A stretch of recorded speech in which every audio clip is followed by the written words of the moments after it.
Yo, yo, yo! This is your boy Mog here with an original piece, a poem from DutyBound, Lightwing's Epic Volume 1.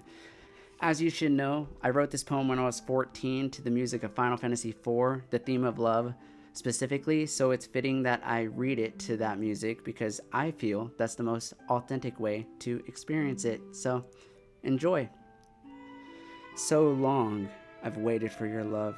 So long I've waited for you. When I've lost my light, what am I to do? All I feel is emptiness in the embrace of this darkness. Is it my fate to know such grace when I cannot see your face? Can I find hope in what I have lost, or do I have to wait?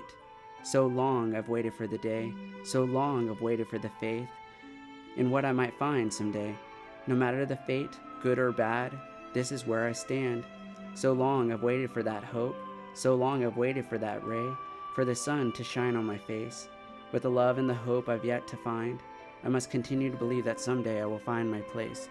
So long as I look up to the sky, I will continue to try. So long as the sun shines bright, I will look to find you by my side. Or so I pray, someday. The echoes of her voice fell to silence among the crowd. Entranced within her song, Lucia blinked before taking her right hand up to her neck. She clasped the pendant as it radiated beneath her fingers. For a moment, it was as if she had cleared her head. The words of her song had made her thoughts painless, but as soon as it came to an end, the chatter and the noise crept back in, louder, growing louder than before. Lucia thought, at first, that her eyes had failed her, as the torchlight dimmed and the air turned crisp. A wintry breeze seeped through the far window, blasting into the ballroom and stinging the skin of those it touched. Eerily, Lucia spoke, "Thank you."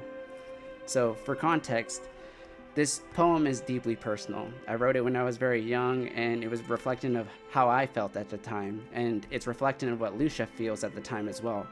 She wrote it for her first public address as High Maiden of Maz, and she's singing about, her father and this lack of identity she feels because he abandoned her when she was very young, and she grew up not knowing who he is, and by default half of who she is.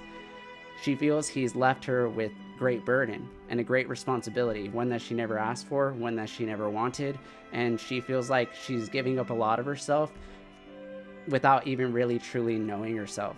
Little does she know, though, she has been left behind a pendant, the light wings, something mysterious, something powerful, something that's going to call her to do something that's even greater than she could have ever imagined.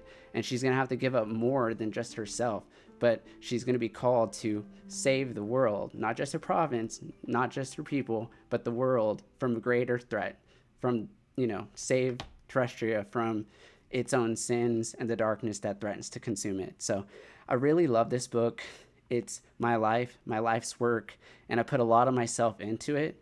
And I hope that me reading this to you has, caused a spark of resonance, of conviction, of light. I hope that you can reflect on it and see a little bit of you in it as well. But yeah, it was a pleasure getting to share this with you guys. Thanks for watching. And as always, it's a pleasure. This is Mog signing off. Until next time, adios and take care. See ya.